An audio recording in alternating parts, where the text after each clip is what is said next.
Be excellent to each other and party on. We're back for another Legacy League, and today we're playing Bant Stoneblade. Stoneforge Mystic is a card that has aged like fine wine, continuing to get amazing equipment that we can grab out of the deck.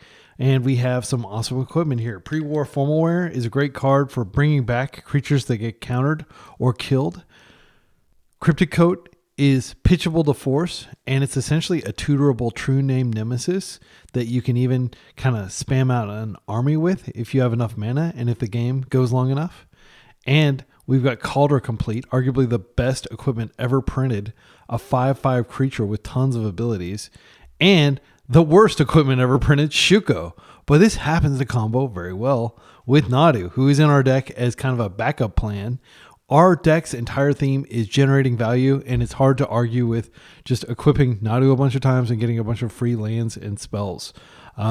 We have Plagon, Lord of the Beach, who draws us a card for every single creature we control that has greater toughness than power, which is every creature in our deck, all 18 of them. And Plagon can target Nadu, so it's an alternate way to trigger Nadu by paying 1 blue or 1 white mana. So we can get Nadu triggers even if we don't have the combo. So not only is this a 3/4 creature that essentially is difficult to remove or costly to remove, but it does combo with 2 different cards in our deck. So we're not going fully in on the Shuko. I decided to add Kaldra so we can more quickly close games. Mana base is solid. We don't have any wastelands, which I wish we could have, but I feel like our deck is too color intensive, and I'd rather just have lots of mana producing lands. We do have a Caracas as a tech land though. We've got all 3 basic lands. We get to play the best removal spell ever printed, Swords of Plowshares, and the second best removal spell ever printed, Prismatic Ending. We got all the best cantrips. We got 4 Tamio, or 3 Tamio rather, and we have the ability to flip those Tamio with Brainstorm and Delighted Halfling. This card is so scary in Legacy because the next thing that you're going to do on turn 2 is drop like an uncounterable Plagon or an uncounterable Nadu, and it just completely looms large over the game, and this will draw opponent's removal like none other. The rest of the sideboard is dedicated to just winning unfair matchups because we should be able to win most fair matchups. We've got 3 Consigned to Memory for 12 post type decks for Eldrazi. We've got the 2 Harbinger of the Sea, which are also strong against Eldrazi and 12 post. We've got 3 Hydroblast for Moonstompy style decks, 3 Grafdigger's Cage for graveyard decks, Dredge, Oops All Spells, and of course the top deck in the meta right now, Blue-Black Reanimator. And we have 4 Force Negations out of respect for powerful combo decks like Omnitel, Oops All Spells, Ruby Storm. Yeah, these get boarded in a lot. So we're going to play a full 5 rounds. As always, leave comments with timestamps if you have feedback on my play. I'm always trying to improve, and you're not only helping me, you're helping everybody else who's reading the comments. Let's dive into round 1. Round 1, we're up against a very seasoned Painter player. Just to show you how much Painter they play, we can go pretty far back into 2022. I mean, they've been a Painter player really for the past 5 years, more than 5 years as a Painter player, or not more than, almost exactly 5 years. Yeah, scary stuff. This deck is not favorable. I'm going to do my best anyway. We have a decent hand. This doesn't really have anything to interact with what they're doing. This Delighted Halfling doesn't do anything currently. It ramps us into a Cryptic Coat, but Cryptic Coat itself can be taken out pretty easily. Shuko is basically, yeah, I think we mulligan this. This hand doesn't do anything really, but it does have Archive and Brainstorm to dig for a second land. We can put back a redundant Plagon. This is super duper slow, but Stoneforge can go get Kaldra, and that can potentially end the game. I think they just skip their turn. Is that right? Okay, well, we take those. I'm not sure what's going on over there.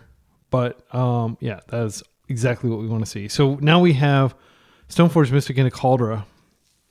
They can weld Kaldra out of play. Okay. Was it intentional to skip their turn? Fable. Okay, that's a scary card. They are using Ancient Tomb. So we may be able to get a quick Kaldra kill. We'll see what happens here. And if they kill this, of course, we have the follow-up, which goes and gets pre-war. I love just seeing this smorgasbord of selections here. Someone, I think it was maybe First Revenge or somebody in the Stoneblade Discord put it best when they said Stoneforge is 2 mana, go get the best card in your deck. All right. Coming in for a hug here. They did not opt to discard anything, so they must have a good hand. I would love for them to like Fury just out of fear of Kaldra. Ensnaring Bridge. Well, luckily we do have Prismatic Ending in our deck. Yeah, if we drew like a green source, we could just end that and get a swing in, but what do we want to do here? I don't think hitting them is, like, we can't both hit them and remove it, but we do kind of need to remove it. Okay, so here's my thinking. I think we just go ahead and remove it and attack them. They're already at 16. They're just going to take 1, but next turn they're going to take 5, and that'll probably cause them to scramble a little bit. So let's go ahead and let's get the Trup. I'm not going to get I can't get a basic forest. I do need a green source here. Probably only playing one of these in their deck, and it was just opportune that they happened to find it. Yeah, I'm like tunnel visioning on just killing them with Kaldra. Maybe I'm neglecting some other plays. Like we could have just Tomio'd and flipped and done all this stuff. But their deck, like, they have Fable flipping and they're going to have a lot of inevitability and stuff. But can they actually race a Kaldra? I don't know that they can. I would love, again, well, now they actually have the mana to hard cast. Okay, Painter Servant. Do they have the kill here? Pyro. Yeah, that's fine. Gosh, I'm worried now that they may be able to... okay, so Force is good. I think we do want to draw a land here. Okay, so we have two options. One, we could Tomio, then we can immediately Brainstorm. Plus, that takes a lot of the heat off because they would otherwise be attacking for a lot.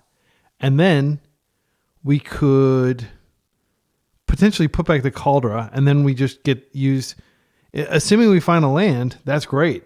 If we don't find a land, we're just kind of sitting here, but we do at least have a flip Tomio. I think I'm going to go that line. That's the highest upside line. Let's hope that there is a land on top of the deck. All right, we got there. This is great. So I'm going to put back this. I don't really need this. We can put this back too and just grab it out of the deck. I'm aware that this can technically pitch to Force, but I can't imagine a world in which I would want to pitch it to Force. So next turn, we'll be able to bring back the other Stoneforge and just go get the Kaldra and immediately put the Kaldra in. No, wait, we won't be able to put the Kaldra in. We will have a lot of power on board. Okay, here's the other option, is we just hang on to Kaldra. We put back this land. We put back this Tomio, this redundant Tomio. Then we fetch, we deploy a Stoneforge, and then next turn we can still put Kaldra in and start attacking, even though we have pre-war. And pre-war could just go get, our True Name Nemesis creature. Yeah, I think I'm going to do that. It's plus. Let's go ahead and get in here. And this essentially allows us to block at least one of these goblins here. I think it's fine to get another Savannah just to increase our mana spread. Now let's go get pre-war, and we can pass. We can regrow Prismatic Ending if we need to get rid of a Painter Servant. We probably force on like another Painter Servant. If we just have to hope that they don't have the Grindstone. These don't really do anything other than block. They're the Grindstone I have to force. This is fine. It slows us down, but I'm not going to force over that. She's already a 2-for-1. They're copying. That's fine. So they are going to get a token here. They're going to get 2 treasure tokens. And they're going to be able to inflict 2 damage upon Tomio. So we're definitely not going to be minusing Tomio anytime soon. But they don't have a lot of cards. So that's like the thing that I'm hopeful that oh no, what is this? Okay. What are they doing? Why did they put 3 mana in their pool? The 4th. It's like a 1-ringer or something. Simian Spirit Guide? That is extreme. Like I guess I just don't understand why they're playing the way they are. Like just putting as much power in play as possible, I guess. But like they didn't need to use the pedal that way, right? Did they? Am I missing something? Okay. Nadu is pretty interesting. So we could just go ahead and play out Nadu. He's a heck of a blocker. And he's also a flying attacker. And then when we pre-war, we go get Shuko. The other thing we could do is we could pre-war and just get Shuko and then just play it and equip it. I think that's fine. And then next turn we have Nadu combo. Our opponent is Hellbent. We're gonna have a big blocker. So I think we're in the clear. I don't think they're gonna win. They can copy their creatures and they can attack, but they're all small and I'm gonna be killing some of them. I will probably force a Pyroblast on Tamio at this point or on really anything. Just because next turn I'm gonna draw a ton of cards. Okay, they scoop. They don't even know that I have the Nadu. They just know that Kaldra is going to wreck their day. This is why Prismatic Ending is a great card. Like, that game would have been an ordeal to close without Prismatic Ending. But thankfully, we were playing it. Wow, they just scooped the match? Okay, well, Lightwalker, I hope everything's going well with you. You are an extremely formidable opponent who usually beats me. So I hope everything's going okay with you. I think maybe it was like a tilt scoop because they passed the first turn. I don't know. But I hope everything's going well with them. Let's go to round 2. And we're up against Zebug. All I know about Zebug is that they play a lot of combo decks in Modern. You have the channel. Yes, that's me. Zebug says, you have the channel. I like the channel. Okay. So this hand is perfectly fine. This is a perfectly serviceable hand, assuming they're not doing anything degenerate. And I'm going to presume that they're not doing anything degenerate. I'm going to keep this, and I'll just Tamio. And then next turn, depending on what they do, we can go get one of many equipment. We can probably just try to end the game with Kaldra. Oh, they're mulliganing. They could be on combo.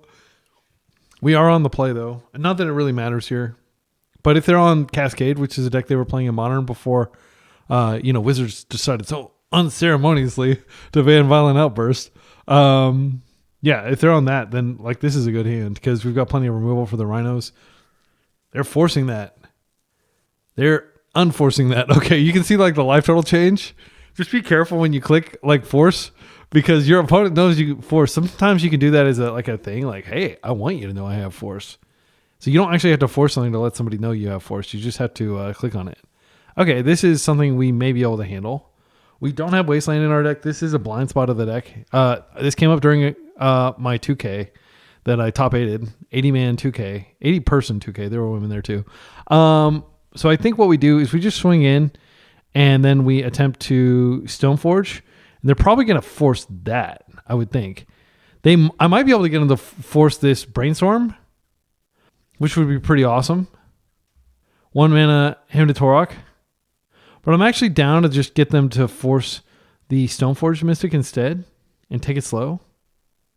Because, again, Stoneforge comes right back with pre-war once we find another land. And this is one of those cards that you probably should force if you have force. It's just like forcing a Beanstalk. Okay, well, they decided to let us have that. So, I think Kaldra is the get here. Yeah, I'm just going to get Kaldra. Kaldra is an insane blocker against Urza's Saga. That's one of the other reasons I decided to put Kaldra in the deck is like you just get run over. But everybody has to respect freaking, first strike, indestructible. All right. So they're all on breakfast is what this is telling me. Most likely. So we're going to need to keep our plows up. We could just go ahead and Kaldra here. And then we still have plow up. But we don't have plow up through days. I think it's worth it to get them dead. All right. Coming in. Got plenty of clues waiting in the wings. Like the main thing is we just don't want them to, do something that ends the game next turn. But I'm willing to... I think it's better when they have an active Saga out there. Like they could absolutely just go get the Wizard. And then Cephalid Illusionist. And then have a Daze for our plow and we lose. That is a risk I'm willing to take. No, we know they have force, actually. This is really dumb. I hope it's Nadu. I actively hope it's Nadu that they have. Okay, so I'm going to let them do the thing, and then I'm going to plow as soon as they activate, just to minimize the likelihood. But we know they have a force, but we want them to use it now, because if they use it later, it's like... Okay, so I'm assuming that the force comes here. They found a Ponder. But they don't get any more activations and they're tapped out. They've already played their land for turn. So this... All right. We are going to hit them. They did find a land. Okay, so now they could play, like if they have the Nomad, then it becomes extremely problematic. That is a Tundra for a Nomad, and I think that's the game. I'm going to play it out, though. I know it sounds weird, like they're about to draw 8 cards, at least. We see more of the deck. See, okay, Narcomoeba, so they are on a very standard breakfast build, which I figured with the Urza Saga. So there was nothing wrong with going ahead and tapping out for Plow there, because we only had 1 Plow. There is an extremely, exceedingly small chance that Kaldra can get them somehow. We can also Tamiyo attack and then flip her and then rebuy the Plow. I think that's the line. So let's go ahead and go to combat. I probably should have attacked with Stoneforge 2 just to get additional damage on them. Okay, so now I'm going to attempt to brainstorm here to save her. Okay, and we found a force. Let's put this pre-war back. I don't know how useful it's going to be. We could play Tamiyo number 2, and then we have a chump blocker. But I mean, they're going to draw so many freaking cards. I think the force is for the Plow on Kaldra, and then we just hope that, like, I don't know what we're doing here. It would be a freaking, total coup if we were able to somehow win this. But they are going down to 8 life. Yeah, I'll put back Tamiyo. So Tamiyo flips. They take 8. Or they take 5 down to 8. Okay, and now I think the right play is we already know our top cards and we know they're not anything we want. What I'm going to do is I'm going to see if I can find a Plow. I can remove. Yeah, let's dig for a Plow here. And I'll dig first with Ponder. That's going to see the most cards. Then we can force pitch with Brainstorm. Unfortunately, this doesn't do it. Our own Nadu is nice, but it's too little too late. I'm going to any order shuffle this. We did not get a Plow. So I think we just plus. We're not going to be able to regrow. We can crack a clue if we absolutely need to. Okay. So we shuffled there. We could brainstorm into a Plow. It's unlikely. Hopefully we at least hit a blue card. No, we didn't do either. Okay, so we're completely vulnerable here. Yeah, I think this is just a pass. And now they can spam. I'm going to F6 through their turn. I'm going to F6 through my turn as well. There's some tactical benefit to them, not knowing that I don't have anything, but like realistically, this game is over. It's just a question of like whether they can find a way to remove Kaldra. If they Plow Kaldra, I'll probably just concede. Yeah, like that brainstorm was risky. The odds of me not hitting a blue card were not that bad because my deck is more than half blue. I think it's like something like 30 blue cards or something like that. Let's take a look at the list while they're going crazy here, since we're F6'd. So if we sort by display, pile view, sort, color. Okay, so if you take these, put them in the pile, we actually only have 23 blue cards, which is not nearly as many as I mentioned. Like post board, we have tons. But yeah, I think that brainstorm was ill-advised, frankly, because we would have a force to force their Plow, and they'd have to find 2 Plows. But as it is, they can just, kill us with 1. So I'll just F6 again. And I mean, they could just find the combo and win that way too. Yeah, let's see, what did they reveal? They did find the combo. I'm just going to concede. I don't think there's any point in continuing to play because they can just win. I'm going to presume that they have the ability to win with this. I mean, usually you just concede immediately.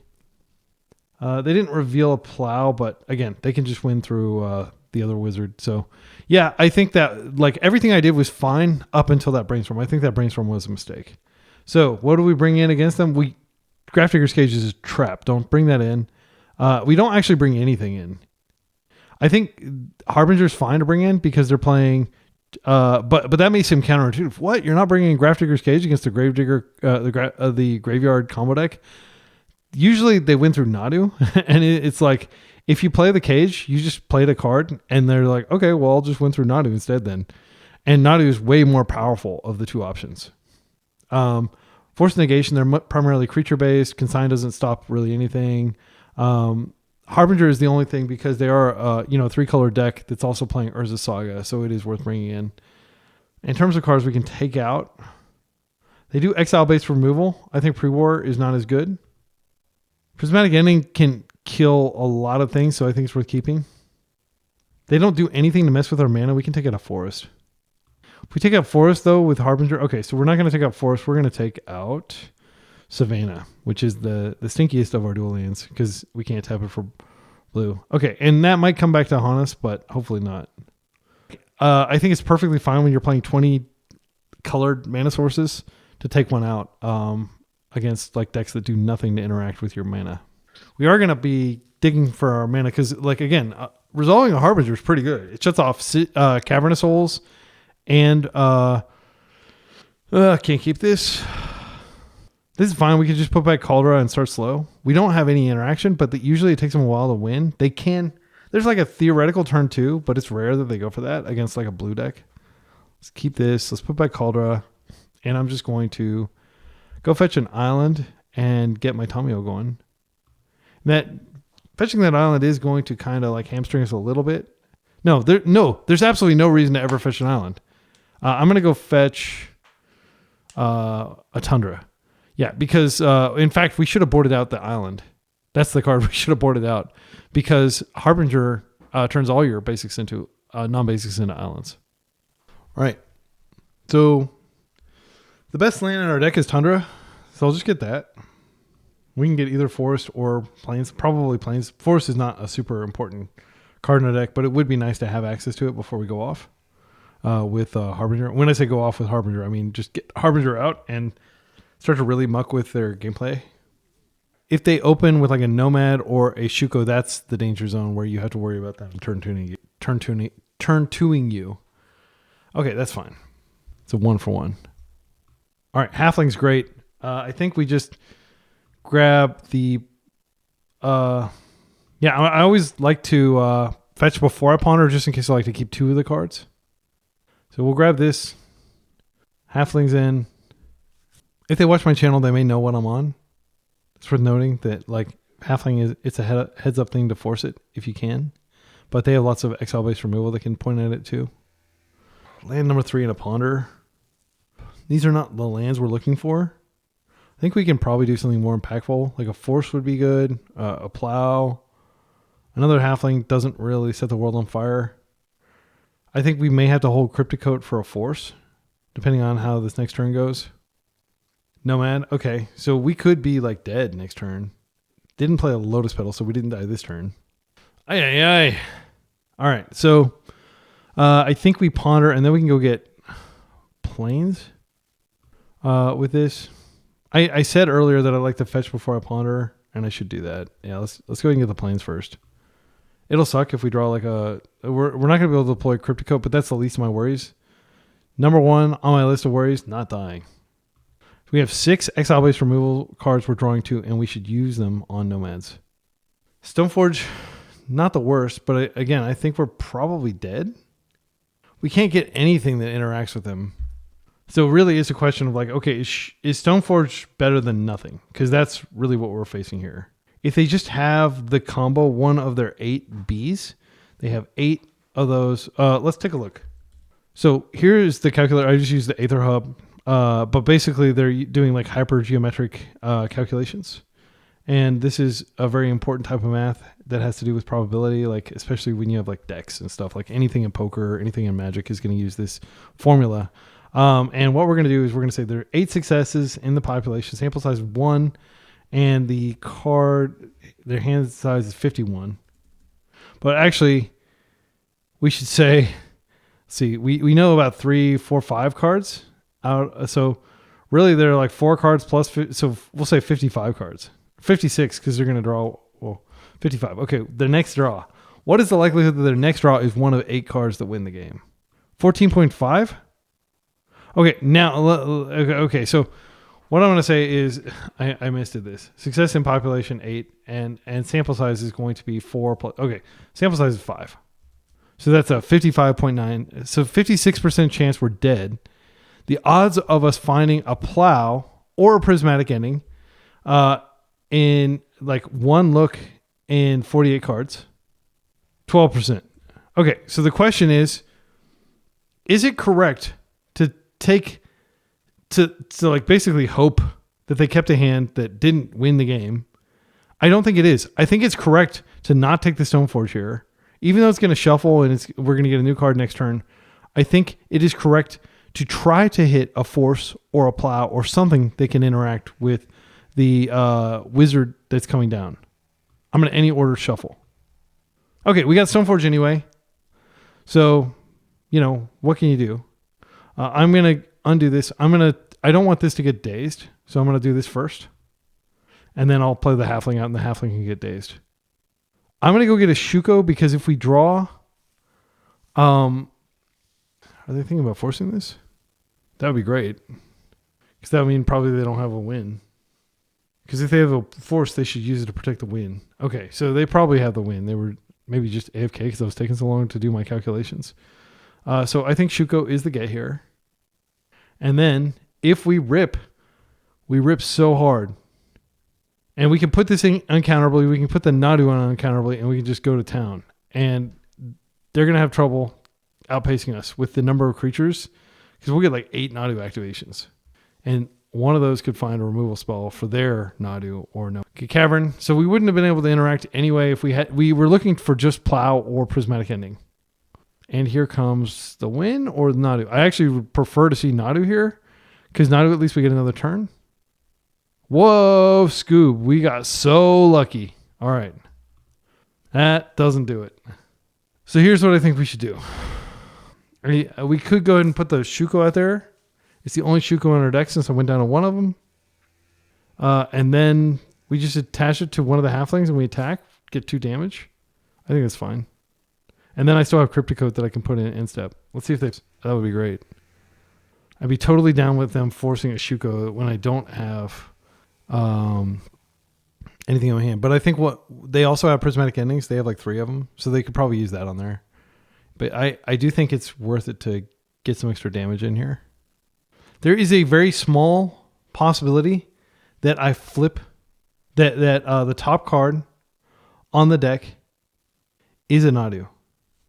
And then Crypticoat, and then we get Nadu, and then we flip him and we go to town. We should play to that possibility. So to maximize the odds of that, I'm going to do the rare fetch, just a thin. And now we're going to go white, blue. And again, we could absolutely put this in later, but I'm going to just do it now because we can use Shuko on our turn if we get lucky. I don't actually think, even if we get Nadu though, that we can flip it over. Yeah, we didn't get Nadu.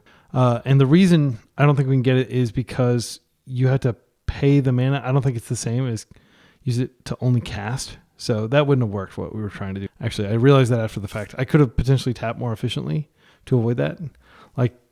But anyway, it didn't work anyway. So here I am just talking about hypotheticals that didn't come to pass. Okay, now they're going to kill us, right? Surely they're going to draw one of their cards. Another Caverns. I really, really, really want to draw that Harbinger. My goodness. If I bounce this back to hand and replay it, that is another look at a potential Harbinger, which would be backbreaking from this position. Not backbreaking necessarily, but it would stop them from playing Nadu at least. Plagon is insane here. So let's move the Shuko over here. We're going to start by going blue. You can't stop me. Plagon. All right, let's draw some cards and hopefully find, plows, all that stuff. Draw 4. And this does give us Nadu if we find it. Uncounterable Nadu. And then Shuko activations. They can plow one of these if they want to reduce. Oh, no, we didn't get it. Well, I am going to play this land out. We come in for 4. Bring this back to our hand at the end step. We could go ahead and flip a Tamio. Here's what I think we should do. I think we should go and plow this before they get hardcast force mana up. All right, I'm going to stop thinking so hard. I'm just going to come in for a hug. I think I do want to go ahead and just plow now. And that way, if I have extra mana, I can dump it into doing extra damage to them. Okay, they did force. They thought about forcing. So they do have a force. Okay, there's the force. They exiled Spell Pierce. So now we could go ahead and brainstorm and hope to find a force or a second plow. I kind of like that. And we'll worry about flipping Tamio later. Okay, Karakas is good. Plagon number 2, Replagon, the Revenge. That's good. We can't play either of these cards this turn. I will draw the Crocus first. And now, yeah, that sucks. They can still win. But we are going to do a lot of damage to them. And I'll just probably use this white to do extra damage. I guess, no, it's probably better to go ahead and play out the Tomio here than to do 1 extra damage. Yes, they're at 9. Next turn, they're dead. I will go ahead and play this out. And I'll just move this Shuko over to here. And there were lots of other things I could have done there with my turn, but I felt like plowing was the right thing. We may die anyway. Their deck is very scary because it just has so many A's and so many B's. Like every Nomad is a B, every Shuko is a B, every Cephalid Illusionist is an A, every Nadu is an A, and they just need to jam one of those 2 combinations together and they win. That's why this won Europe in the hands of Larson, probably the greatest Cephalid breakfast player to ever walk the earth. The deck is a murder machine. So even if we get this Crocus on the table, it's not really going to matter. Let's see. Yeah, we can easily kill them if they don't win here. But it looks like they're tapping mana, so they're probably going to win. Ooh, okay. Not what I would have gone for. Wow. Okay, so we can win. We just have enough combat damage, I believe. So this is the story of a girl. Okay, let's go to combat. I'm just going to swing with everything. I don't believe they'll be able to stop all of this. Because this is an additional 3. This is an additional 2, 2, 2. Yeah, it's very lethal. Okay, let's go. We got incredibly lucky there. I'm not going to attribute that to my gameplay skill. I'm going to attribute that to my opponent hitting their fail rate. Okay, so Savannah, get back in my deck. Island, you are no longer best friend. All right, let's jump back in. We're back with a banger of a hand. I love the volume of cantrips here. I love the force just as a safety blanket here. We know that force doesn't necessarily save us because they have caverns. Ponder's fine. I'm definitely going to open Halfling just to scare them. I think you always open Halfling if you have it, just because the potential of drawing, one of your 7 cards that are just incredibly powerful. I mean, we saw how powerful Plagon was there. Draw 4. And basically quintuple the amount of damage on the table. That's not a good draw. We can definitely brainstorm that back. But I do, again, I'm going to stand by my decision to Halfling here. Their deck does play Daze, so we definitely don't want to force unless it's existential. I would love nothing more than a Prismatic Entering or a Plow on my Delighted Halfling, and that be their turn. They've got their colors. Ponder. Plow. It worked. So I don't want to force here. It's tempting, but like a Daze is just such a freaking coup if they get that. All right, so I'm going to go ahead and brainstorm here because I want to find a fetch because I need to get rid of this Kaldra. It's a very stinky card right now. Okay, let's put the Kaldra 2 down. We will Halfling here. I'll just redraw this plains. And then next turn we'll Stoneforge to sweep away the Kaldra. So we are applying pressure in our own way, but it's not existential pressure like what they're applying. I've used that word twice in this stream. I promise I'm not going to overuse it. It's not like fatal pressure. It's not game ending. It's just value pressure. That's what our deck does. I mean, technically, yeah, we kind of like functionally end the game if we do get the Nadu combo going, but that's like maybe 1 in 3 games that ends that way. Stock Up is a powerful card. I did not know these decks were playing it. Kudos to you for playing it, but like, I will not be playing that in a Daze Wasteland environment unless I'm playing Ancient Tomb. I think that's where you play Stock Up. But I mean, I would say the same for Urza Saga, and Breakfast players have had luck with Saga with no Ancient Tomb. Okay, so we got our land for turn. I think the play is just play a Stoneforge. If we're playing out Stoneforge, there's no real value in keeping this around, or like untapped. I don't think attacking is the thing to do. I want to do this to maximize flexibility here. And then we can brainstorm and we can try to shuffle away bad cards again. Okay, so I do think we don't care about getting Cryptic Coat here because we already have plenty of blue cards to pitch to force. Shuko is our highest upside. Kaldra does in the game, and our opponent did just stock up, so they may... my instinct is to grab the worst equipment ever printed instead of the best equipment ever printed, because the potential upside of a Nadu next turn, which we have plenty of cards to dig for it. Yeah, I'm going to grab the Shuko. Now, I think we brainstorm again, just in case we get a chance to shuffle away some bad cards. Okay, we did find Nadu. That's a great news. And we found a Plow, too. So what goes back on top? Well, we're not going to be casting Nadu until next turn. That can go on top. I don't think we're going to cast Tamio at all. So I think we go like that. And then we drop this. And then I'm feeling very good about the future because we have Plow and Force to get us through next turn. And it's tempting to play out the Shuko, but I'm not going to do that. Like, what I'll probably do is I'll take a multi-turn line where I never let up the Plow. This is fine. Do you have the Wizard? One of the Wizards. You do. Okay, so we do have to go ahead and Plow here. And it's much better to leave them with the Cephal Illusionist than it is to leave them with... So this is going to tell the tale. Do they have the Daze or the Force? If they just have the Illusionist with nothing else, then we have a few more turns. They have the Force back. Yeah, so they had like a very protected win here. What did they pitch to Force? They didn't pitch... Okay, yeah, so they got the game, unfortunately. So I'm just going to assume they have the game and let's go. But good games. Yeah, because... They definitely have the game. I mean, there's a saying, always make the breakfast player play it out, but like I'm going to be more generous than that. And I don't want to, I guess I could have waited to see, but they didn't, we knew that they didn't have the win con in hand. All they needed to do was, just start spamming and get their graveyard in there. And we didn't have any other interaction. They might've played carefully around further interaction, but that doesn't change the fact that we don't have interaction. So we were definitely going to lose that. So we're 1-1. See you in round 3. Round 2, we're up against a Stompy player. We've got a great hand. I mean, this hand is insanely good. It's got everything we need, really. Like, it doesn't have the combo, but like being able to, have Force Protect. We can even lead with our ETB tap land. And if they're on a Moon Stompy, at least we have the island, which is great. Mulliganing to 6. They were playing Initiative and Moon Stompy and Eldrazi. Like basically anything that has, when you hear that term Stompy, that has Ancient Tomb in it. So we'll see what they're on today. Right. Looking for more action. We have the cantrips and everything. We got the mana. I wouldn't turn away a fetch just so we can get our green on, but green is less important. This is probably good.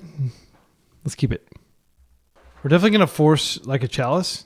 Our hand just doesn't allow for Chalice to resolve. Let's say Mire is not usually in Stompy decks. It's more of a Black Reanimator type card. Oh, Nethergoyf. Okay. Great. Yeah, that's fine with me because I've got the Plow. I think they don't have Daze mana. I think this is a turn where we go ahead and Stoneforge and just go get Kaldra. Black decks have a really hard time dealing with Kaldra. They have a few like sacrifice type effects. All right. And they're probably on just blue-black tempo, I would imagine.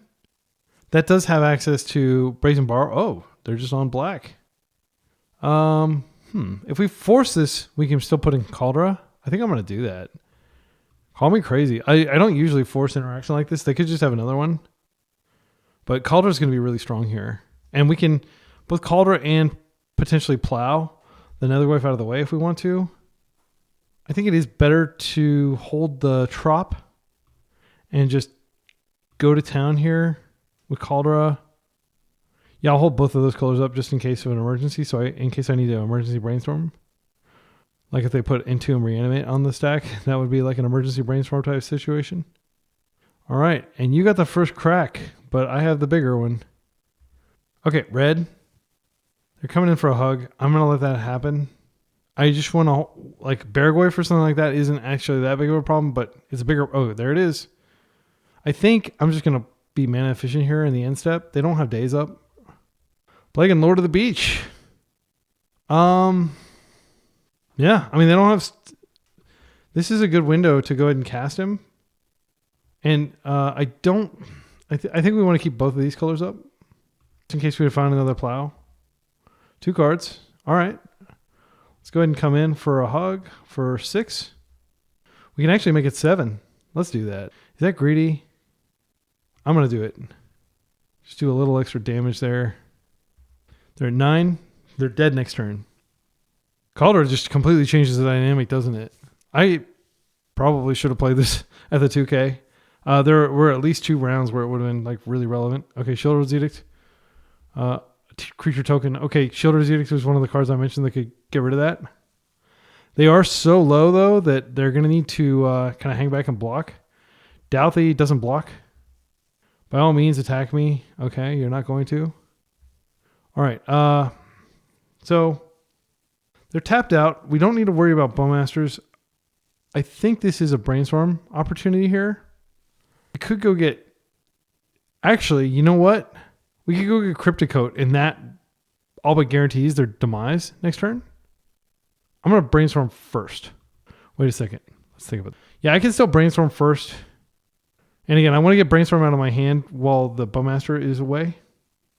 Once we get to 7 mana, which will happen over the next few turns, we can just equip Kaldra. Okay. I don't need all these lands. Put this back. Put this back. Let's go ahead and play this out. So we don't need to shuffle yet. We'll just go white, blue, Stoneforge. We're going to go get Crypticoat. And if we attack now, we can't actually put Crypticoat in the instep. They have instant land. They don't have anything they can put in their graveyard at instant speed. Wait, they can't sacrifice the Douthie. I think we do want to just get 3 damage on them here. That might be wrong. And I'm going to keep Karakas up just in case I want to bounce them back to hand. Let's grab this Tundra. When in doubt, grab Tundra with this deck. Okay, and we'll see whether they block. They do not, so we can just go white. Flip the power and toughness. And they're going to drop to 5. And I'm feeling very good about this game. Because if they attack, we can attack back for 7 currently. So next turn, we can just Alpha Strike. Main thing is we just want to be sure not to cast cantrips. Because that can make like a big Bowmaster. Okay, Nether Growth number 2. They have like an artifact or something to make it bigger. That would be good. Okay, they have an enchantment. But that's not going to affect the Nether Glyph size. So we'll take this. Okay, I just want to make sure that I'm not subjecting myself to potential crackback death. And I don't think I am.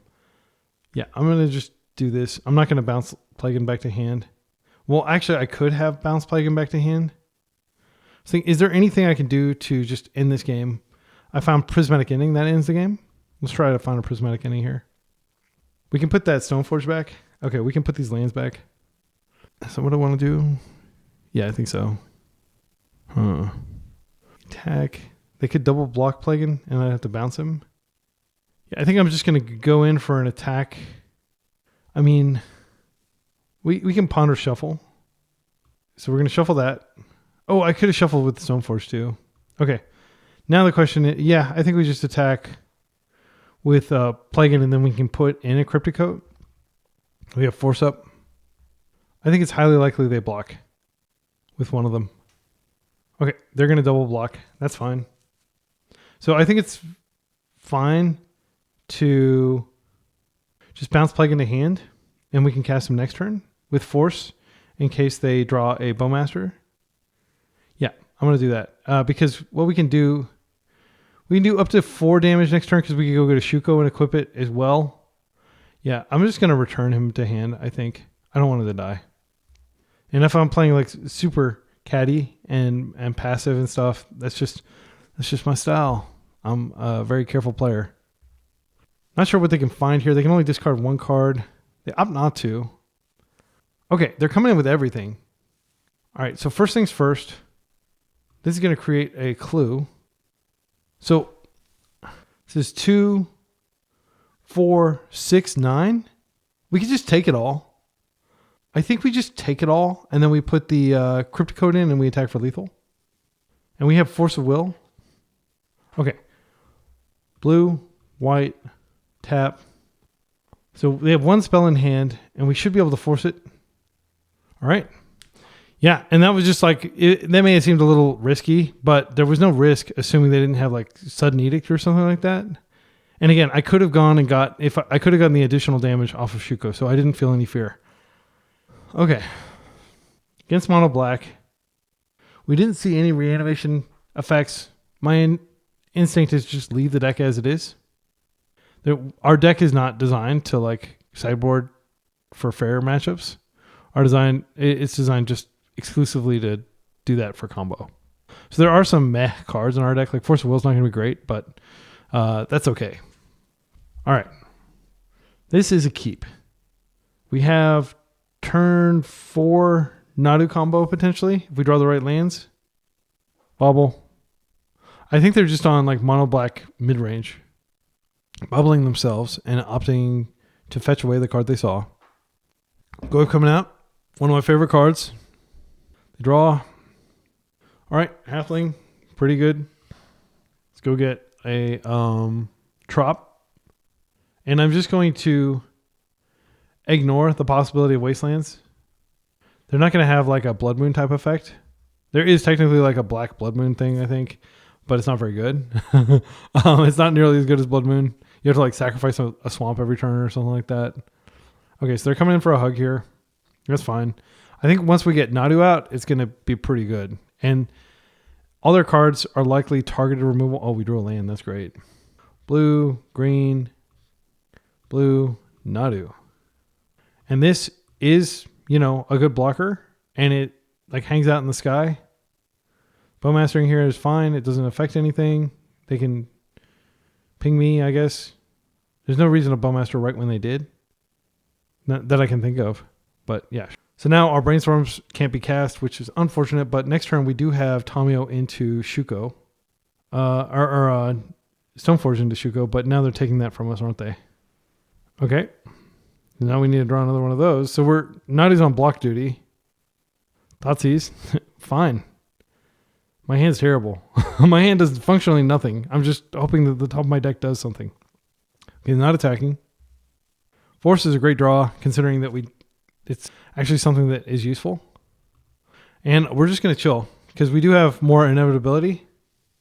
Worst thing you can do against a Bowmaster's deck is cast cards that draw cards. Fable. This is a very good card. I do think we force it because it generates so much value. I would have liked to wait a turn and force it.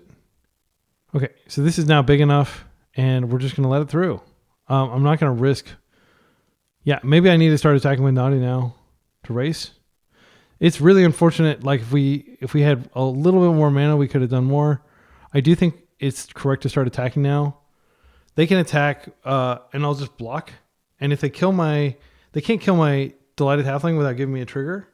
We've got like 2 turns basically. They're going to look at their own top card to see whether they want to fetch it away. They do fetch it away. That's good news. You never want them to be like, oh, that's exactly what I needed. They kept that.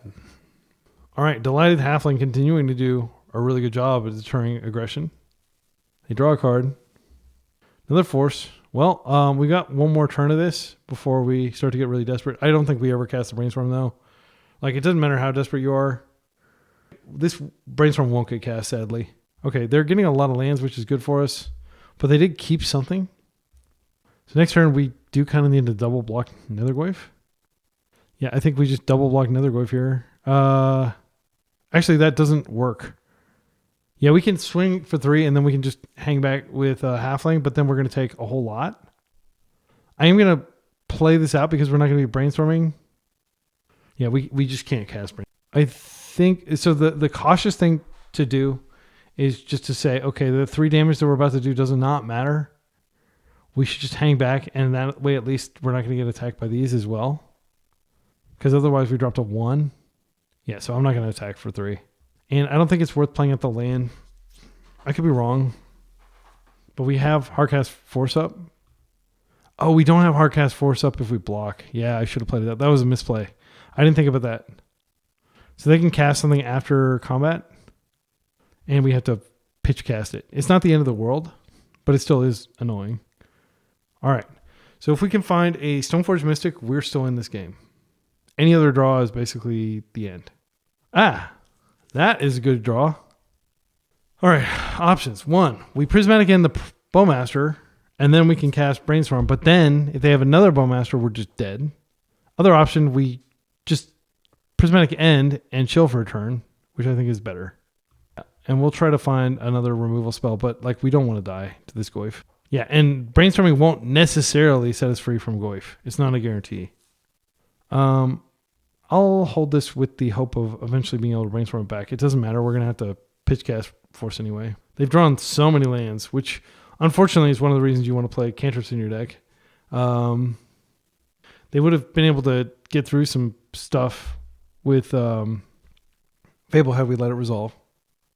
Fatal Push on Nadu. Well, let's let that trigger resolve first. That's precisely what we need. All right. If we can survive and they don't have a Bowmaster, we can still win. Because next turn we've got Stoneforge Mystic into Shuko. Is that just death? Game. Well played. Okay. So let's go into game 3. Again, no changes. We did see... Okay, we saw red, so I think Hydroblast can come in. I think Hydroblasts are better than Force. Yeah, and I'll keep one Force in. I think all these other cards are fine, though. There's nothing in here that's embarrassingly bad. And Kaldra is a heck of a card. We didn't see any Wasteland. I think we could probably take out the basic Forest here, if it lets us. I don't know if it's going to. And we can bring a Forest back in. Okay, good. I think Forest is better than Forest. All right, I'm not sure whether it received our submission in time. This hand is a trap hand. Hand is perfectly fine.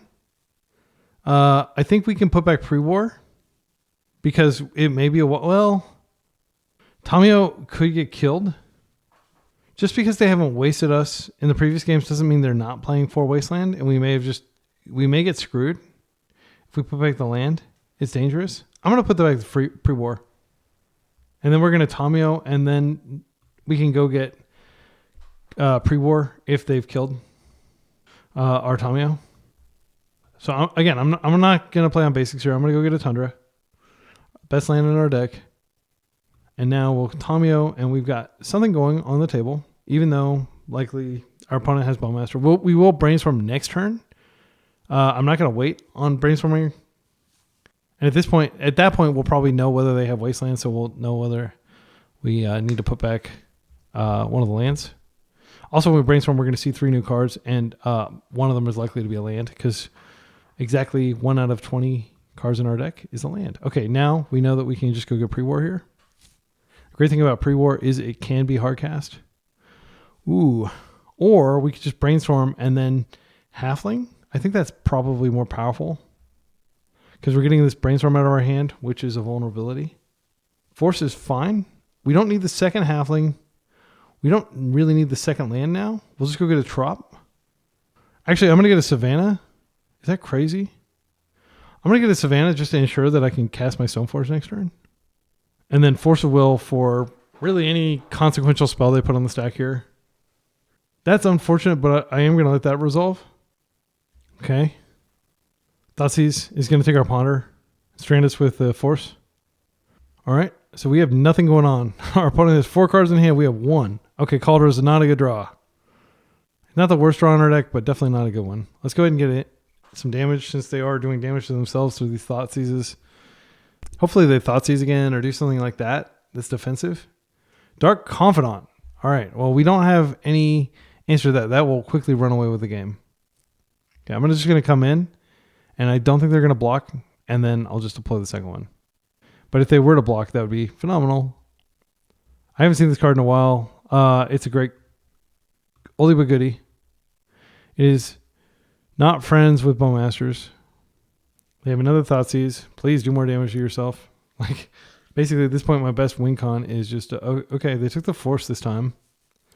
All right. I would love to rip like just a natural pre-war for more would be amazing. Okay, so they have a blocker now. Gosh. All right, well, at least we can surveil. I do think I want to surveil around the possibility there because I'm definitely surveilling around the possibility of opposition agent, which could be in their deck. That is not what we're looking for. We are 2 lands from hardcasting Kaldra. I mean, I guess I could have played that out and then later cast Kaldra, and Kaldra could win pretty handily. But Shieldred's Edict, as we said, saw, does have the mode of being able to kill a non-token creature, or a token creature if you'd like.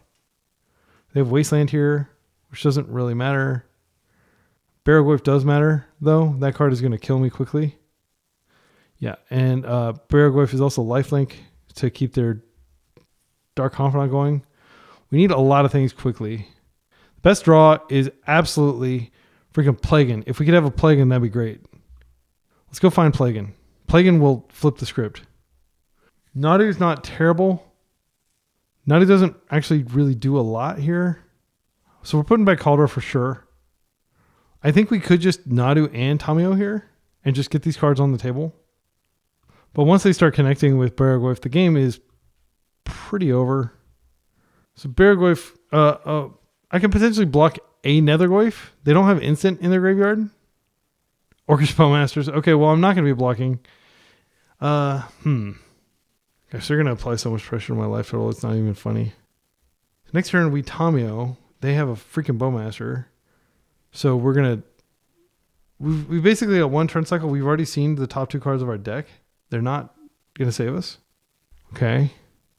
Can't do anything about that, unfortunately, because, well, the way I tapped, if I kept Hydroblast in hand, I guess that would have done it. Yeah, and Hydroblast itself doesn't do anything.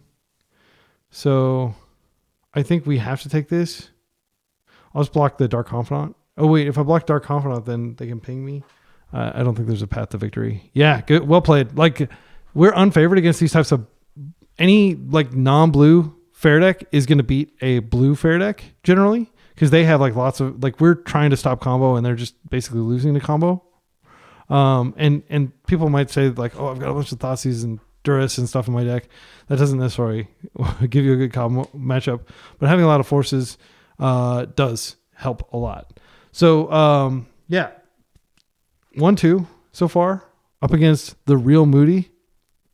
We're getting paired quickly, which is great. This is an unknown opponent, and I like to keep force against unknown opponents, and I think we're on the play again. Have we been on the play every game? This is great. Okay. Maybe not every game, but definitely. And our opponent's mulligan. So, yeah, I'm going to get on the board with Tamiyo, and if they take her out, we've got pre-war to follow up. When my opponent is mulling, there is a small chance that they could be on Blood Moon. So I think I actually am going to go ahead and Flooded Strand. I don't have any green cards. And there are only 8 green cards in the deck. And it would be devastating if, like, I was just 100 instead of Stranded. And went and got an island, and then they did have Blood Moon. Because if they play Blood Moon from here, I'm actually not going to force it. I think we can beat Blood Moon from here with both of our basics. My opponent kept 6.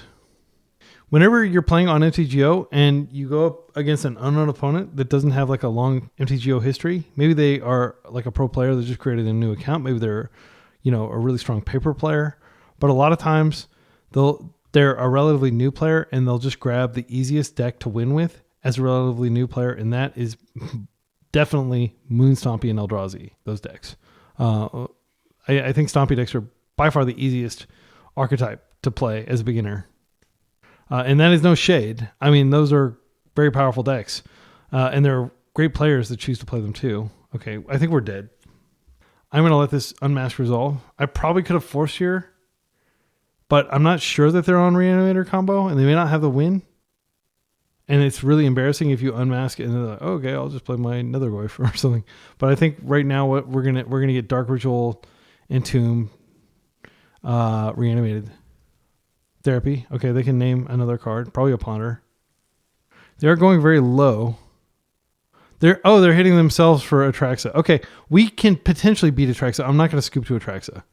It doesn't happen all the time, but they basically use their entire hand to get this Atraxa out. Okay, let's see what they rip. Okay, they're just on straight black. So they can shred our hands, but they can't Thoughtseize the top of our deck. They do have the potential of peddling and then taking our Ponder as well. So there are 4 cards that we can, or 5 cards in our deck that essentially end this Atraxa's entire career. Those cards are Karakas and Plow. Okay, so our opponent has gone ahead and they kept these cards. Thoughtseize, they used the Lotus Petal already. So their decision was to Lotus Petal Thoughtseize and take our Ponder, which may pay off for them. We can't really attack into this. Okay, so this is a Surveil that looks... But again, I'm not going to attack here. I'll just keep this back as a chump blocker. I don't want to like if I draw Brainstorm and Flipper, that will potentially eat up some of our opponent's attacks and stuff. So they don't have a way. They said that they thought there might be a way to get Borb into play, but there wasn't one. They could have Thoughtseize themselves and then reanimated, but they can't. They couldn't keep both reanimate and Thoughtseize. So they're coming in for a hug here. They've got Dark Ritual, Borboros, one unknown. Borborygmos, I think is how it's pronounced. I'll have to consult with a specialist in the language of his origin. Okay, so we're going to Surveil and just get one more look at a Plow or a Karakas. We've got 5 outs in the deck. And if we clear that, we have a serious shot at like coming back. Stoneforge could get Kaldra. Kaldra can't race. And it's, yeah, so this is not a hit. Just trying to think. Yeah, I'm certain that this is not what we need to do here. All right, did we draw it? Okay, so here at this point, with us facing serious damage from, I think what we do is we attack in, we crack the clue, and then next turn we can bring her back as a chump blocker. We're just maximizing looks. They're going to gain 7 life, but that's not really a consequence. We just need to stabilize. I guess if I had played the land out first, but that would remove the out of drawing a Karakas here. Okay, we found a Ponder, which we can use. I think it does make sense to use it and to just stack the Plow or whatever on top. Okay, these don't do it. Nadu is merely a speed bump. That is a green source for Nadu, but I don't think it's correct to just like try to time walk with Nadu. We drew a Nadu. Okay, so we really have 2 draws because pre-war does buy us a draw. Assuming they don't do even more. Thoughtseize taking pre-war would do a lot. I love this art. This reminds me of Big Trouble in Little China. Those like flying sentry things. That's probably what it's based off of. Awesome movie if you haven't seen it. Big Trouble in Little China. 1980s. Kurt Russell. Therapy. Okay, they are opting to take our pre-war. And wait, are they going to therapy themselves and just get Borborygmos and then discard a bunch of cards and kill us? I'm not sure what they're planning to do here. They named pre-war, so we don't have access to that, but we're not dead on board anymore. Maybe they have another reanimation effect. Yeah, that works. And we can see what they flip, but I think this is concession time here. The Archon kills us. Yeah, I think we've seen enough. We would have to draw a lot to be able to fight through all that. Fortunately, we do have good graveyard, anti-graveyard cards. So we're bringing in the Grafdigger's Cage. We did see red, so we'll bring in the Hydros. And we'll bring in the Force Negations. Cards that come out. Prismatic Ending, for sure. Pre-War, 4 more is not very good. Crypticoat is not very good because of Grafdigger's Cage. Both those cards are shut off, so we take those out. I like to take out 2 Stoneforge when I'm taking those out. You know, speed doesn't really matter. Like getting a Delighted Halfling doesn't really accomplish a lot. That's not like they're countering our spells. And that is 60 cards. Yeah, we'll keep the Plows. We could cut a land for sure. Sometimes they do board in Blood Moon, which is worth noting. We cut a Savannah and we can bring in 1 more Stoneforge, which I think is fine. The reason you take out Prismatic Ending is it's extremely rare that like something is killable. Like everything, Plow kills everything that Prismatic Ending kills. It's rare that they play any like permanent based interaction. Almost everything is like discard. So you got 8 forces, and we just need to resolve the Grafdigger's Cage, and that will probably end their non-fair plan, and they may have some Bowmasters or some Douthies or things like that we have to deal with. But again, Plow can help deal with those. All right, game 2 of round 4. That's what I like to see. I mean, this hand is garbage, but like the Grafdigger's Cage is the card. And I am going to go ahead and fetch an island just out of respect for Blood Moon as a way we could lose. And I'll use that to play the Grafdigger's Cage. I have the plains in hand. So should they have Magus of the Moon or Blood Moon, it's not that big of a deal. And they may have some sort of card that removes this, like an Abrade or something like that. So we're not out of the woods, but we are in a strong position. Thoughtseize, that's fine. Probably taking our Tamio. So Ponder, if Ponder does take us off Force of Will, just in case they do have an answer for this, we could Ponder and just replace with a blue card. Yeah, I think we're likely to hit a blue card. Like at this point, we have more than 30 blue cards. I think this is fine. I'll take the Force, and then we can Force pitch Force, and we can shuffle away the rest of the stuff. And I'm going to just fetch Surveil. We'll probably go get I can't get a Trop if I fetch Surveil. So I'll force, not just stuff that targets a Grafdigger's Cage, but if it's like a Barrowgoyf or something like that, I can force that. Because I don't know how soon I'll draw removal. I am going to go ahead and just get the Surveil land. I'll deal with finding a green source later. That is a card I would like to keep. So usually Bowmaster is not the card that they bring in here. And we do have a Force if that is the card that they play. I do want to just see what we can find in the deck. I want to get rid of the Shuko. All right, this is pretty perfect. We can put this back. Oh, wait. Yeah, we can put this back and we can put the Shuko back. They're both subpar cards at this point in the game. Now we have access to Trop to shuffle. And we'll just chill with Force Up. And Plagon is going to be good because he's going to be a win con and he's going to draw us a card. That's fine if they want to entomb stuff. Gristlebrand. If that ever touches the table, the game is over functionally. So strong it's banned in EDH because it's just absolutely devastating. Right, let's go get our Trop. We are drawing wild. I would love to draw like a... It's good too. I think the upside of playing Nadu first is obvious in that we get to get an extra card when we Plagon. And then Plagon can trigger Nadu next turn. So we're in a Force pitch Force situation because we're going to draw 2 cards and we're going to get a potential win con. They're just removing bad cards from their deck, I guess. Archon of Cruelty. I mean, these are threats for sure. If they ever get rid of the Grafdigger's Cage, we're in trouble. I'm just not sure how they're going to do that. They've been to reanimate. Okay. All right. Another land. I'll play it out, and I'm just going to go ahead like this. Plagon. I'll force a Bowmaster here if they try to do that, because I'm in a pretty strong position. Okay, Hydroblast is great. So with the Hydroblast up, I think we just activate 1 time here. So that gets us the Nadu trigger. And we're going to be hitting for 4. Got another Plagon. So we've got double Force Up now if we need it. And again, like end step, I can just trigger again. But at this point, even if they found that card Shenanigans, which would definitely be the card that they would have put into their graveyard with the Entomb, if they had it in their deck, it's like a dredgeable graveyard destruction card. Okay, and they're passing, and we are going to go ahead and activate. And this is just the combo right here. It's like so powerful even without the Shuko. We can do it again. You got the Shuko now. So yeah, this game is pretty damn over. But opponent is, nobody owes you a concession, as they say. So let's go ahead and play Shuko. And do this. And I am happy to play this all day long if you would like. Okay, and we'll just go get Crypticoat is another creature that we can target. We can get Kaldra.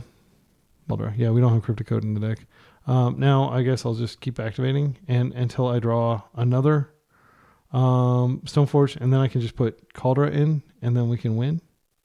Next turn I can actually, if I find enough lands, I can just put Kaldra in right now. Okay, yeah, scoop.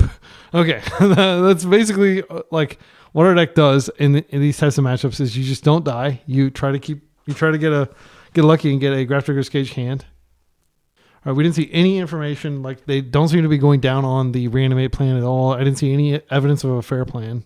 So I think Grafdigger's Cage is just a total bomb against them, and I'm hoping that like an ideal hand would be 1 to 2 force blue card combinations plus a Grafdigger's Cage plus a land. If we could get a hand like that, I would feel very confident that we'll win. This is so close to that hand that I'm going to keep it, but I'm going to make our opponent think for a minute. Yeah, I mean, this is freaking nuts, basically. That doesn't mean they can't kill us, but if we get a turn, Grafdigger's Cage will hit the table. So we are going to force like Thoughtseize type things, and we'll just wait and see what they do. They may get spooked but that's actually what we want them to do. So I'll force pitching Nadu. We'll get a Nadu later. If this is Dark Ritual, okay, I'm going to force this. You do not get to know the contents of my soul. Do you have Lotus Petal and Dark Ritual into other stuff? No, you don't, do you? Yes. All right, so now, Kaldra, not the best top deck. I think we can just go for Tundra here. Well, let's go for Island. Again, just respecting the fact that they could have like a Make It to the Moon type pivot. It's a very small thing, but I don't think it costs a lot to respect it. All right, and black, not famous for its ability to deal with artifacts. Red can, so we'll see what they find. Next turn, we'll have Hydroblast up, so it'll be a lot easier. Okay, great. It looks like they're just passing. Okay, awesome. Now we just chill. Stoneforge Mystic does accelerate the end of the game quite a bit. I think I am going to go ahead and do it. They're not presenting red mana, so I'm not going to play Paranoid and keep up blue just for a Hydroblast. The Shuko here. Next turn, Kaldra comes in, completes them. I mean, like, if they have like a Thoughtseize, it can get the Kaldra out and dramatically lengthen their life. All right. Land would be great. Opponent said deck has been absolutely penetrating me today. Hang in there. Let's go ahead and drop the Kaldra. And let's start killing them. And this is one of those things where, like, even if they get some big thing out, like, they are going to still have to deal with the fact that Kaldra's hitting them every turn. Like, Atraxa doesn't stop Kaldra. It just buys them time. And it doesn't even give them life because Kaldra is first strike and it exiles Atraxa. And the exile clause is relevant as well. So now we're just going to chill with Hydroblast up. That just further nails in the coffin, right? Put this on here. Actually, it makes sense to put it on here because I'm attacking with both. All right, 2-turn clock with Force and Hydroblast. I don't think they're going to win. It's not a 2-turn clock. It's a 3-turn clock. Fetching. Now it's a 2-turn clock. No, wait. It was a 2-turn clock. Okay. Faithless Looting can't even be cast under Grafdigger's Cage. I think it's okay to let this resolve.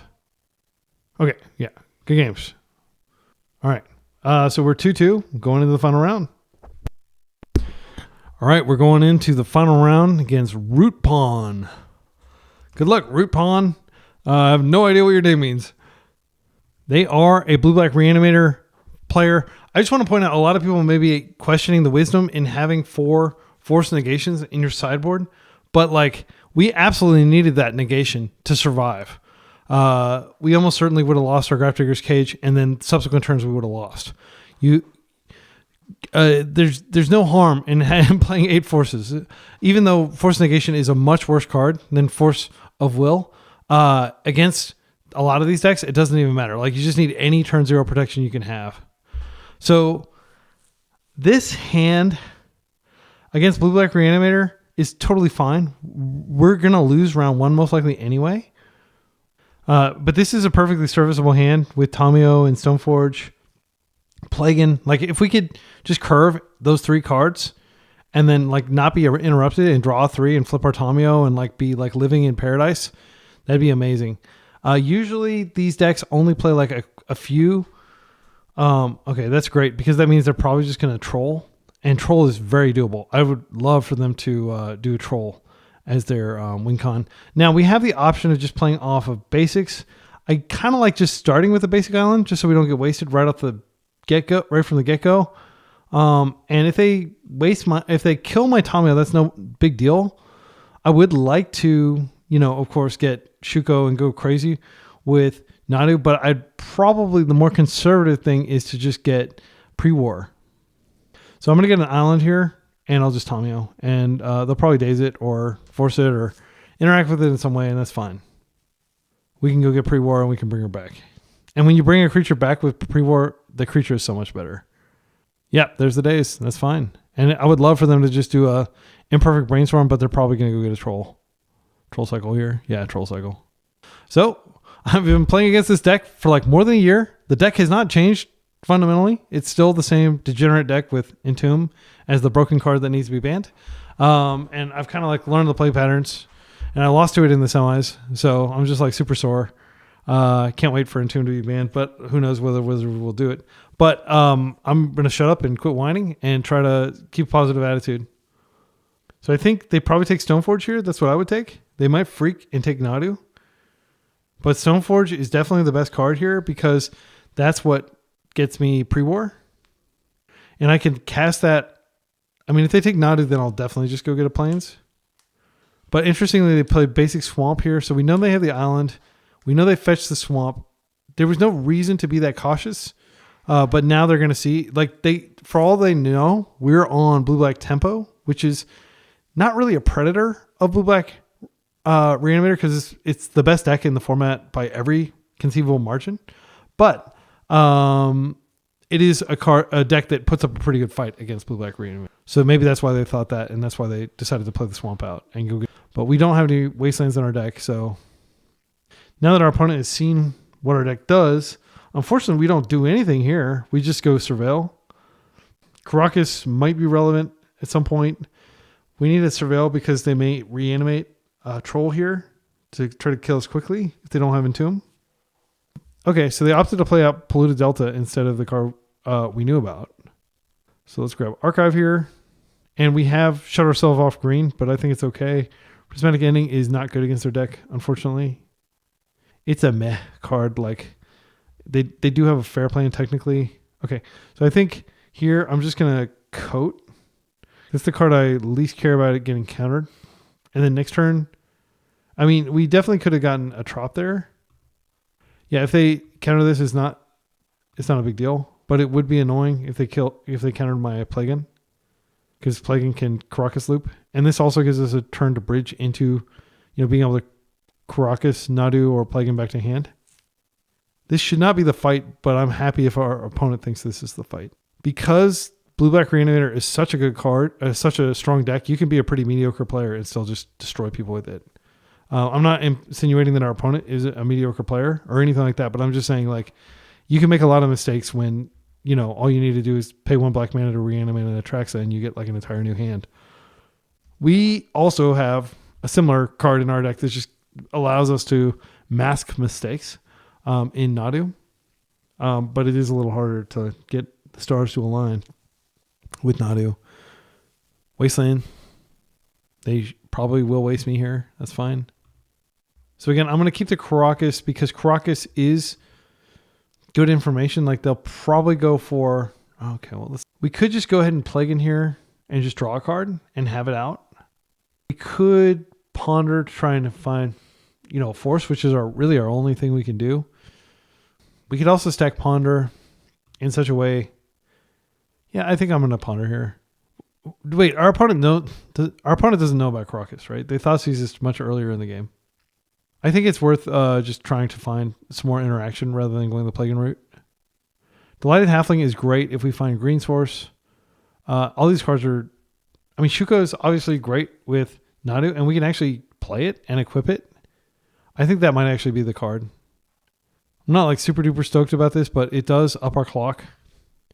And now I think we might actually be able to compete with a reanimated Troll. I'm going to play this out just in case. But we're hitting for 4 unblockable every turn. I mean, that's not bad. Fatal Push still kills this, but they don't have the ward. Okay, they are choosing to reanimate this. This is a fatal mistake. They're dead if they don't deal with this in 2 swings. Yeah, I'm not sure why they did that. We know our top cards are not good, though. Well, it's not terrible. I think I'm just going to start by attacking and make sure they don't have like something that I haven't thought of. But they're going to drop to 3 here. Finding a force would be great. Do we want to just Plague just to draw a card? And I mean, that's another way to kill them if they attack. Yeah, I think Plague is correct here. It only draws 1 card, so even if they have Bowmasters, it's not like of super consequence. Okay, they forced that. Crazy. Daze has entered the exile zone. So we were right to play around Daze. They had the second Daze. The first one I intentionally played into. I just want to note. Okay, brainstorming. Again, they would need land, crack, fetch. Like they need a lot of stuff to be able to get this out of play, and we can just put it right back into play. Okay. Yeah, I think reanimating the Troll was a huge mistake. Unless they had like a way to deal with this. Because they paid 6 life, and yeah. Anyway, let's go to sideboard. Sideboard for this is very easy. Jam in the cages. And we just take out the Pre-War and the Cryptic Coat. And we can take out one more card. They are a Wasteland deck, so I don't like to take out lands here. I think I just take out one of the Stoneforge Mystics, and we go back in. Kaldra should improve our matchup, I think, because we don't have to rely on Nadu and cards like Plagon to like do combat damage. We can just get a Kaldra on the table.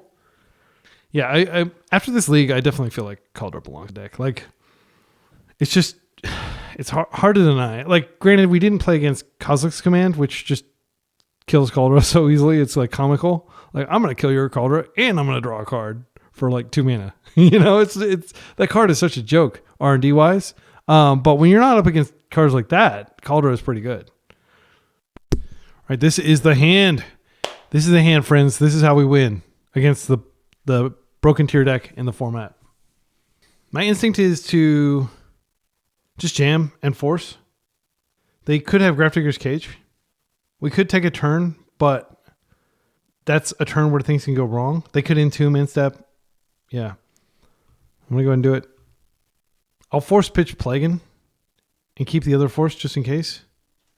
Is that right? I don't think that's right. Daze? No, thank you. I'm going to attempt to force this. And I'll be very disappointed if you have a follow-up interaction spell.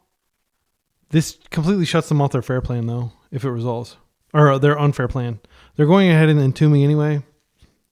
Atraxa, okay. That's the one that I can Crocus. All right. Now we just have to see how many turns it takes for them to find the Brazen Borrower that we know is in their deck.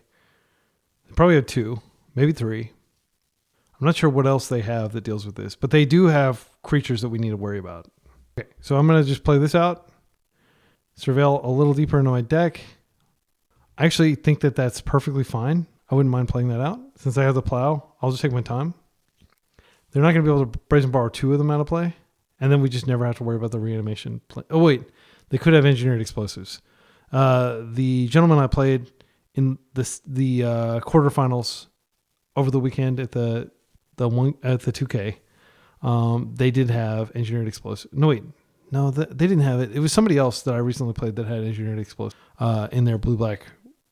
Oh, it was another person that I played. So I actually beat Reanimator once and lost to it once. They are cantripping like crazy. Look at that graveyard. If they stick like a... I am kind of worried about Murktide now. There's the EE. All right, so we have to hold this, and then we have to hold our breath for a turn after they've EE'd before we can play the second one. I think we just play into Possible Force just to get momentum. Play into Possible Daze. They already dazed once. I think it's okay to try this. Don't daze me, bro. All right, we're in. Draw. All right, we're just drawing lands, but it's okay. So if they have a 3rd mana, they can pop the EE and then get Atraxa into play with a Reanimate. And then we have to Crocus it and play the second cage. That sucks. Okay, do you have the Reanimate? You certainly cantrip like you had one, like you were looking for one. There it is. There it is. Okay, so we'll Crocus next turn, assuming they don't just like... They can't discard Crocus. They can discard the cage, which would be huge. They don't seem to have... Okay, they also have Archon. But again, we're going to get this out there, and I think they are only playing 1 EE. I'd be stunned if any decks are playing 2. Let's take a look. Blue-Black Reanimator, 15% of the meta. Everything is totally healthy. Move along, folks. Nothing to see here. And in the sideboard, I see Engineered Explosives. Huh. Am I missing it? Oh, yeah. Some people are playing 2. Okay, so there is a possibility they have a second one. Okay, so they chose... Okay, let's take a look at what they chose. So they did just draw 5 cards. So Troll, Entomb, Reanimate, Animate Dead, Underground Sea. Okay, so now they have to go to discard. So now, they didn't put Force in there, but they absolutely could have Force. Plowing is actually a great way to bait a Force, because we don't care about their life total. We do care about resolving this Grafdigger's Cage. All right, it worked. Play this out. Drop another cage. My opponent did not fall for my feint, and our game is most decidedly over. There's no way we're going to stop Entomb into Reanimate again. Gosh. All right. Well, I'm going to go ahead and swing.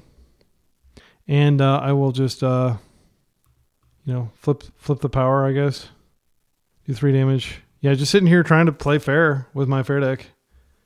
Yeah, and we exposed the Crocus. It doesn't do anything anymore. Their only creature that can be taken care of is gone.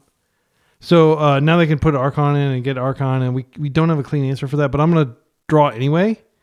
What I'm going to do is when they put Archon on the stack, I'm going to Crocus back to my hand, and I'll discard a land. And then we can still potentially draw into a... yeah, I mean, my opponent... Credit to them for not forcing that plow and seeing that like there was, potentially an even more devastating play they can make. So we lose a bunch of life. They get yet another card. Okay, so now this effect resolves. We drop a card. We drop some life. We're on a 2-turn clock. There more stuff they want to do.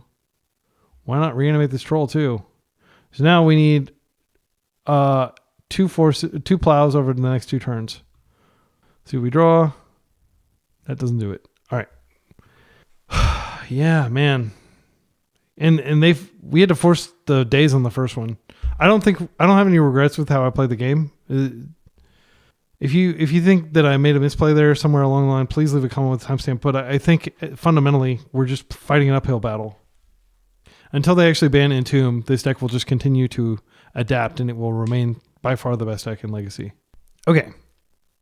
This is a turn 4 combo, assuming they play carefully. I'm going to keep this. I'm aware that they can absolutely just Entomb, Reanimate our faces off. But like we've been given a hand that actually does something, that actually like proactively, resolves Nadu and stuff. And I think we should play it to that realm and hope that they're going to be a little more cautious after what happened last game. If they have Wasteland, we can go for Stoneforge with Delighted Halfling in our second land. Okay, fetching. Please don't push my little guy. My very happy halfling. Thoughtseize. Okay, well that wrecks our plans as well. Stoneforge is actually the better of the 2 cards here because it can go get Kaldra and win in isolation. Nadu doesn't do anything in isolation without the Shuko. All right, so I think this is a situation where Ponder can't...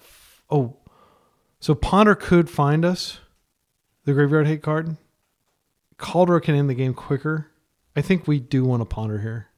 Plagon is not bad by any means. I think I take a Plagon. Now we can just try to resolve a Stoneforge. I am kind of worried that I'll have to draw those other bad cards. So I do kind of want to just fetch here. I know it's like bad because it is stranding these lands in our hand. I would not be surprised if they daze this. Okay, they don't daze it, so we can go get Kaldra. Now if they have another Thoughtseize, they're going to probably have to take Kaldra. Kaldra did kill them game 1. No, wait, Kaldra didn't kill them game 1. It was Crypto. But now, of course, they have the 2 mana they need to Entomb, Reanimate, and end the game. All right. It looks like we get a turn to survive. Oops. They just passed into the second main phase to give us hope. Now we're dead. This card was banned for like 12 years, and they decided to unban it. Okay, so we're not dead yet. They may have a 2 mana reanimation effect. Okay, so options. 1. Plagon for 3 cards. Hope to draw a Force. I think that's better than Stoneforging and putting Kaldra in. Yeah, I'm going to go ahead and see what this does. Okay, we drew a Force. It's something. I do want to make sure we can actually cast stuff.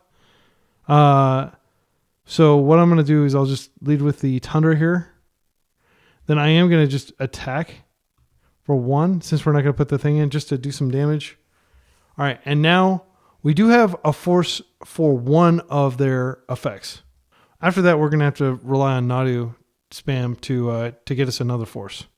So their second. So they've been to Wasteland. They could still waste and then have Daze protection. They could also just have like double reanimation effect. But I think if they had a 1 mana reanimation effect, they would have used it last turn. I think this is probably... Okay. Oh, wow. Oh, wow. Yes, we're getting a turn. All right. So, here's what I think we do. I think we go ahead and Nadu. Blue, green, whatever. Nadu. Now I'm going to do the first spam. Just Plagon. All right, we've got plenty of time. We got 14 minutes on the clock. Let's just play this correctly. Okay, there's the first card that we needed. Now we play a land, and we can do it again to get the other effect, the other card potentially.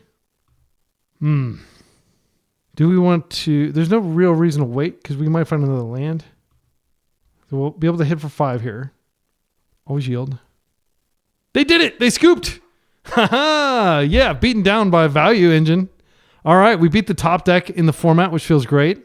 We lost to a mid-range black deck, which was very cool. I love those types of decks. Again, if everybody like unilaterally or not unilaterally, multilaterally disarmed from playing Oopsal spells, I would definitely play black on this stream. I'd play black-white. It's one of my favorite archetypes, right? Death and Taxes style or Dead Gael. I'd love to play that, but I can't play that when I'm going to get Oopsal spells and stuff. So we're going to stick with the blue decks. This deck felt great. As always, like Kaldra was a very worthy inclusion. We didn't get to do it, but like I often do when I'm playing like actually hard cast Kaldra, and it's uncounterable if you have a delighted halfling, and then boom, you're just hitting for 5 every turn. But our deck was generous to us in that final game. I don't think it's a favorable matchup. We do have we do have the Plows and the Caracas. Our opponent did play very well. I want to give them credit. I'm like complaining about their deck constantly, and I'm not going to stop complaining about that deck. That deck needs to go. It needs to be like knocked down a peg. And so the last 2 bans, Grief and Psychic Frog, were to try to make that deck less powerful. Grief was not an overpowered card. Psychic Frog was an overpowered card, but it was often played in decks that were not necessarily overpowered, such as blue-black tempo. But like both of those cards, I would say Grief and Psychic Frog really died for Entomb Sins. And I hope that in a week's time, or it's like actually like 12 days time, when Wizards does their ban announcement thing, I really hope that they just ban Entomb and get it over with so we don't have to keep waiting for them to like, oh, let's print, Phyrexian or what is it, Metamorphosis Fanatic. Let's print like all these other cards. And people might be identifying Troll, or they may be saying, oh, another card that is busted is Reanimate. I don't think Reanimate is a busted card. I think it goes into lots of fair decks, and it's a very fun card. Entomb is just not Legacy. Like it's too powerful for Legacy. Leave that to the Vintage players who are okay with getting Vintage. I don't want to get Legacied. I don't like. I hope that the term "get Legacied" never becomes a term. Okay, let's talk about the deck. So pre-war continued to be good. I can't remember if we actually got to use pre-war, but just the threat of pre-war, people were discarding it a lot. Stoneforge, the bread and butter of the deck. I would say, like I said, like maybe a third of the games ended with like, true Nadu combo with Shuko, and the rest of them just ended with us getting a lot of value off Plagon and stuff. So yeah, Grafdigger's Cage, pack 3 of them. I was seriously tempted to go up to 4, but I do think that's overkill. But like, if you really want to be able to beat Blue-Black Reanimator, play like 4 graveyard hate cards. Now Spellbomb is the best if you have access to black. Grafdigger's Cage is okay. And then all the other ones I think are not good enough. Not for Oopsal spells. They're good enough for a Reanimator, but like if you're going to go after Reanimator, why not also go after Dredge and Oopsal spells and decks like that? And now Spellbomb and Grafdigger's Cage are for that. Tormod's Crypt does do the trick, but the fact that you can't cantrip off of it makes it less good, in my humble opinion. But like I would say, like you could definitely argue that Tormod's Crypt is okay as a sideboard card. Like it is an underrated card, just being able to exile your opponent's graveyard for free. Endurance is great. I wish we had enough green cards to support it. So, but yeah. And again, I'll stump for 4 forced negations. I know I'm the only person who does this, and everybody else is like, why not play? I was having a great conversation with Ford, who's also brewing in this space and has like a primer, and he has his sideboard guide, and I have mine, which I have included below in the description. But basically, like, I think that we don't need to dedicate cards to tempo as an archetype. Like I'm fine with making 0 substitutions. Again, we have Prismatic Ending. We have Plow. We have lots of lands, and we don't need to side them out. We have Mana Dorks, stuff like that. Like this is all fine against tempo decks. I think I would say don't feel like you have to add random cards like Veil of Summer and Carpet of Flowers to your sideboard just to feel like you are doing something to improve your deck against, it's fine. Like, just not make any substitutions and just say, okay, my deck is kind of like already main deck configured to be able to beat tempo. And I wouldn't say that this is like this is maybe a 60-40 matchup. It's a good matchup against tempo, and you could make it better by putting Carpet of Flowers and stuff like that. But I'm much more interested in shoring up my really weak matchups, which are like Eldrazi and Moonstompy and Painter, which is like a nightmare, an absolute nightmare. Shout out to like a really chill dude that I played that was on Painter. We had a slog at the 2K, but I'm ultimately prevailed on the back of Plagon. Plagon was insane in that matchup, and I thought Plagon was going to suck because he's blue and he can be blasted and stuff, but he did come out and deliver the value toward the end of the game. So anyway, I'll stop rambling. I love this deck. You're going to see me play it a lot more. I love Stoneblade. I love the fact that Stoneforge is still viable, even if you have to jam like a backdoor combo in there to make it good. I do want to point out that the deck that technically I think had the highest seed at Hunter Burton was a Esper Stoneblade, and it was not playing Nadu. It was just playing like Bowmasters and just kind of a smorgasbord of random stuff like Murktide and stuff like that. So you don't have to play this exact Stoneblade configuration. I encourage you to join the Stoneforge Mystic or the Stoneblade Discord. Just Google it and you can find a link and you can join it. And people are talking about lots of different variations. But Stoneforge Mystic is just, I would say if I had to choose a single favorite card ever in Magic history, it would be Stoneforge Mystic. I just love playing this card. And I know that there are times when it's way too slow. But on a whole, just being able to pay 2 mana to tutor for, any equipment and then being able to put it into play, and whether that's Kaldra, whether that's even GT and stuff like that. Some of that stuff might come back at some point. We'll see. And the name Stoneforge Stoneblade, the blades were the actual like Sword of Fire and Ice type cards that were printed, 15 years ago or so that haven't held up with Fire design. But Cryptic Coat is insane. I mean, this card's awesome. It's probably the best equipment overall, in my opinion, just because it pitches to force and because I'm unblockable and stuff. But when I always joke, like, this is the best equipment, Kaldra, and this is the worst equipment. Because if you were to like just grab, like, here's a pile, here's every equipment ever printed, I think most people would probably grab Kaldra and be like, wow, this is really insane. This is really good. And they'd probably grab this and be like, this is really bad. Why the hell would you play this? Right? So I just like jokingly call them the best and the worst equipment. And then this is the actual best, in my humble opinion. But Kaldra won us some games too. So if you're watching this, you're thinking about getting into playing Stoneblade, my advice to you is start with Jeskai, because you only need 2 dual lands. And you don't really even need dual lands. You just play Jeskai, and you can just gradually amass blue duals. If you're serious about playing Legacy long-term and you want to play in paper, my number one advice to you is start buying blue dual lands.